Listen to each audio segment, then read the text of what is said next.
এখন আলুর ফল পুড়িয়ে খাবো। আর ওই যে আলুর ফল, ওখানে আলুর ফল আছে, কাটবো এটা দিয়া।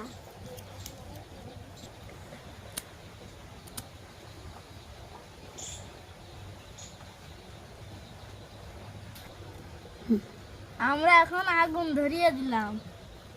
আমরা তিনজন, ওই যে বড় এইটা আমার ভাই, আর আমি আমি এর ভাই, দুই ভাই।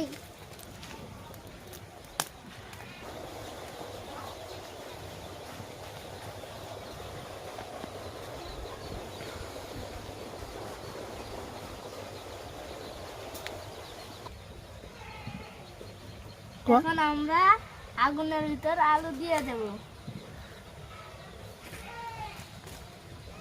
কোনটা কোনে দিলে ভাই? সব এইখানে এইখানে